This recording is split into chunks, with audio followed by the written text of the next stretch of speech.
I am Nick Shell, and you're watching this video because you want to learn what I have recently learned about Enneagram 1 personality based on the book that I've recently read and studied, The Honest Enneagram by Sarajane Case. There is a link right there in the description if you want to buy this book off of Amazon, or if you're thinking, I don't even know what my Enneagram is. Yeah, there's a link there. Find out for free. It takes about 10 minutes. Or if you really want to go crazy, you can become like me and get certified for Enneagram. There's a link in there for that as well. So the way this video works is I take notes when I read books. And I think if I share them with you, the outside world, it helps me to better retain that knowledge. Because every time I buy a new book on Enneagram, I'm going to learn something new about that. And I love seeing these different angles and perspectives that I didn't see there before. So again, these are my notes based on me reading this book right here, The Honest Enneagram. And so on chapter 1, the Enneagram, the nickname for the ones is called the Champion of Good.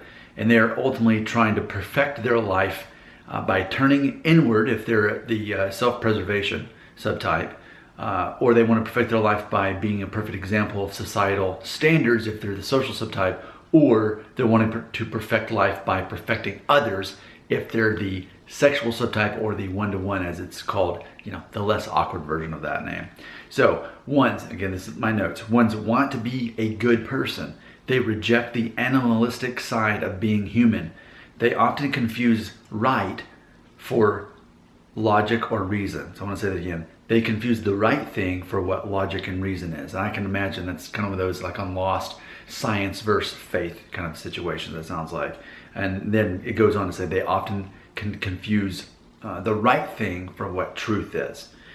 So I think that's interesting. I think, don't we all go through that? Ones taught as a child that being childlike and playful and silly wasn't allowed. After I read that, I texted everybody I know who's an Enneagram 1, and they all had different reasons for it.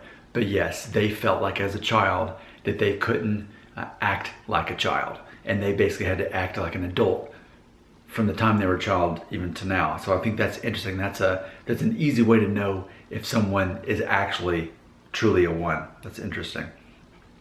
It says ones felt in danger. They feel in danger of being hypocritical because they can't live up to their own standards, and then they punish themselves after realizing this and then feel guilty about it. It says most ones don't consider specifically how to improve themselves, only a general sense, which is overwhelming. If you always had it hanging over your head, I gotta be better, but you didn't know how, well, you can imagine how frustrating that would be. It says that ones work first and then play second, but then the play never comes. So that's a trap that ones fall in. It says ones are in danger of being attracted to secret pleasures, which leads to a shame cycle. So I think that was very interesting. They need to access which aspects of life actually need perfecting. Again, getting more specific on that. They are constantly rejecting their anger instead of embracing it. They're rejecting it. They're at odds with it. Healing for a 1 is asking the question, does this open me up to more accepting, open, and relaxed behaviors? So let me say that again. The question of healing, if you're a 1, whatever the thing is, say, does this open me up to being more accepting, to being more open, and to being more relaxed? That's your growth. Also ask yourself, why do people do things the wrong way? Well, ultimately, instead of asking that, say, what is their reasoning? Not, why are they doing it that way? Well, they've got a reason they do it that way. I wonder what it is. It's different from mine. And that's important to ask. Also, it says for ones, you need to have fun and have intentional messes. You need to embrace anger and to release it.